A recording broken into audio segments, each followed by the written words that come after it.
My name is Gurpreet Singh, and it is December 26th, 2015.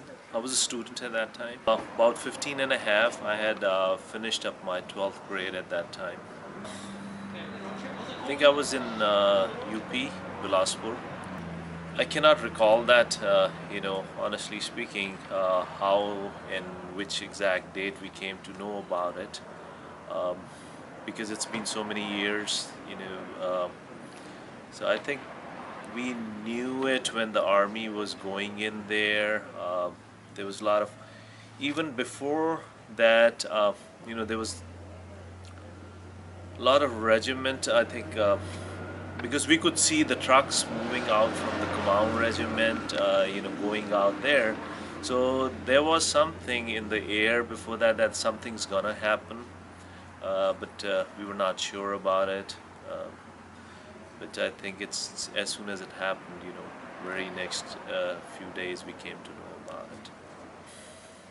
I mean, the TV was not, don't know at that time because the electricity was a problem back then.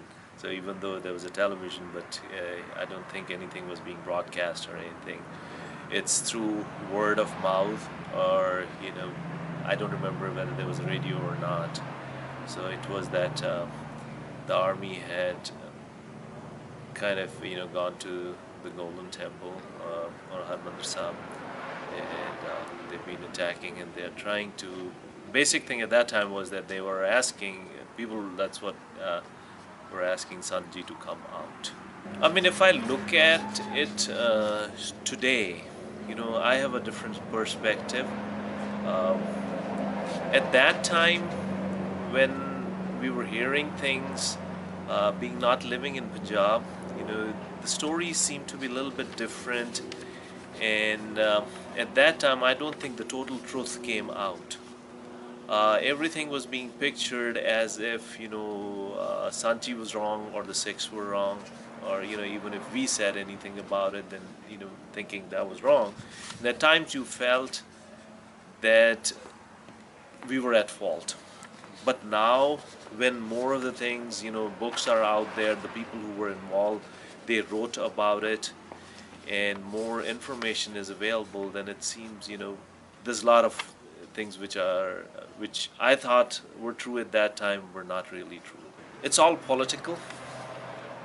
I think, to me, it seems like um, the Indian government was afraid. Although at that time there were very pretty simple things that the Sikh people were asking for. It was the implementation of the Anandpur Sahib resolution. That was, I think, the initial start, that's what I think. And we were asking for simple things.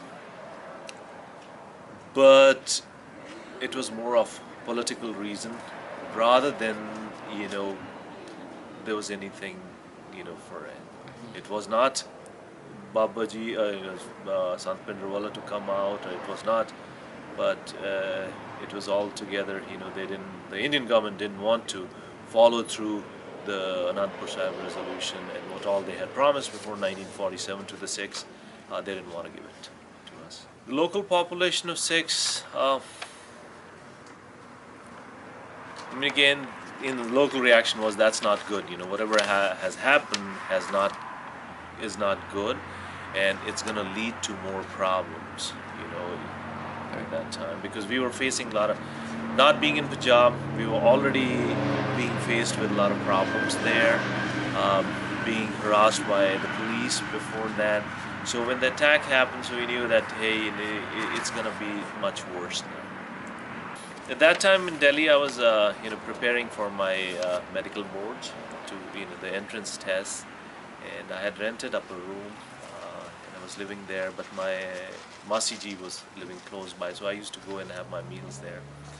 So I went there in the morning to have my meals, and so Masi ji told me that this is what has happened. Indira Gandhi's been shot, and it's better that you don't go back and you stay here with us. So I said, okay, that's fine. I'll go and get my books. I went over, and there's a big park between where my Masiji lived. That was a government colony, and I had rented a room in a private colony. And as soon as I went about middle of the park, I heard people coming and saying, "Hey, that's a Sardar. Let's get him." And I had to run back and get into the house before they could come home. I mean, safe. Yes, today I know it was safe because I'm here today. At that time we didn't know whether we were safe or not. But yes, because it was a government colony, and there were triple-story houses. There were different, all religious people were living there, and so that's why nobody came there.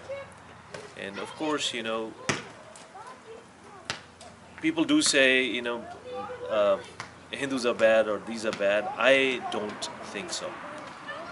All the Hindus living around, or even could have been Muslims that I don't know, but they are the ones who saved us, who helped us, and who guarded us.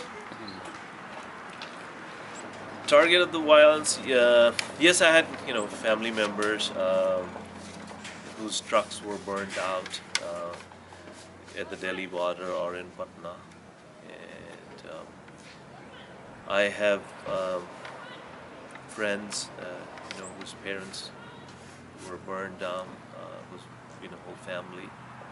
These acts, these were well organized ones, because how I know it, there was most of the thing was done by the Congress Party workers. There was this photographer where I lived in Shirinivaspuri.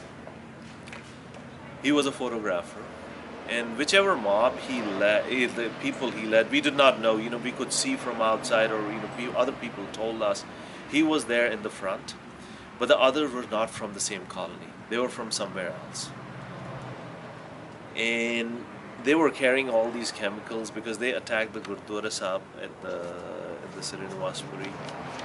So this mostly it was organized by the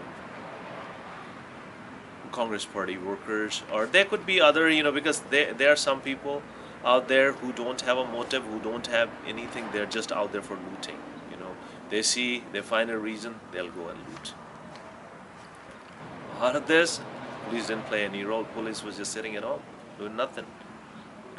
We didn't see, for 3 days we were in the hiding. Yes, we could look out from the windows. We never ever saw any police coming over and patrolling or anything in the area where I was. I lived in Delhi until, not at the same place. I lived there for maybe another 6 months.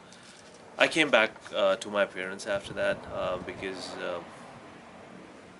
I had been hurt inside, emotionally. I couldn't study, and unfortunately till date, if I'm sleeping and somebody knocks hard on the door, I still feel it. I wake up and then I know that that's okay. There were months that I couldn't sleep very well. And, so yeah, I had went back home to my parents for a couple of months. Then I came back to Delhi again. After records, yeah, I've been, pretty much here in the Sacramento area. I've been, when we talk about Sikh programs, I do go and talk about this.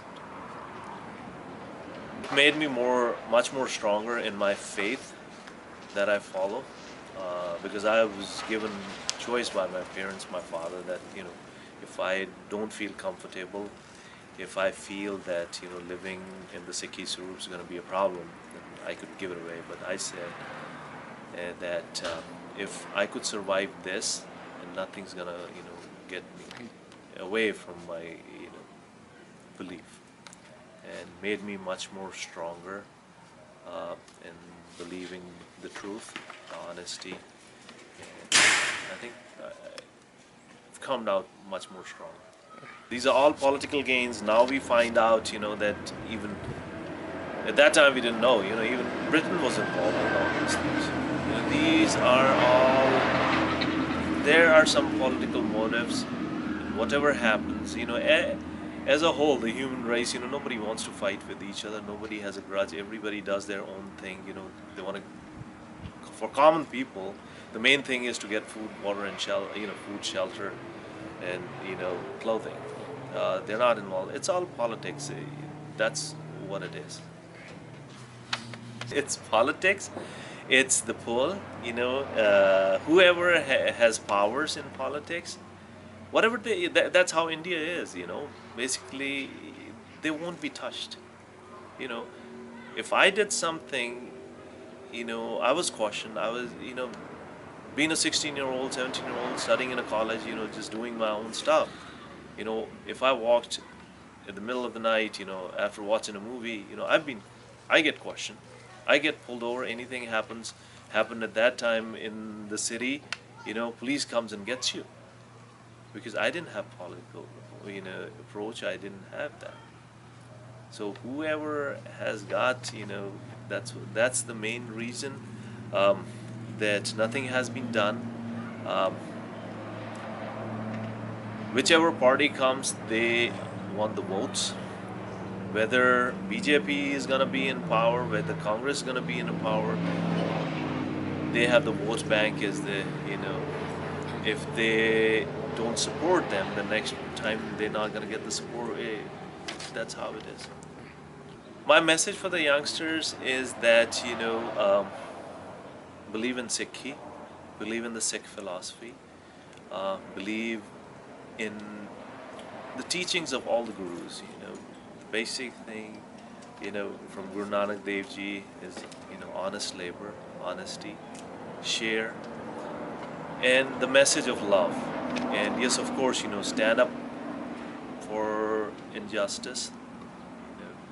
That's what it is. But stick to your faith. And even if you are in the Western countries, but what I believe is the ultimate thing is sticking to the roots. I mean, the only thing is that if we or the younger generations or anything, rather than let's fight with a pen.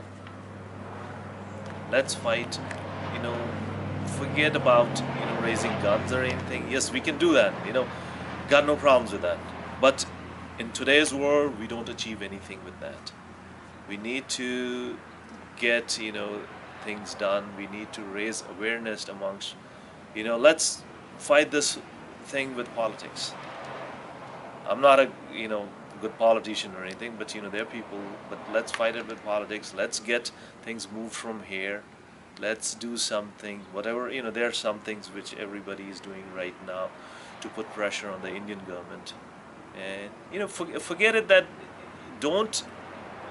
What I think is we lose people's support when we start going, start differentiating religions. We say Hindu, Muslim.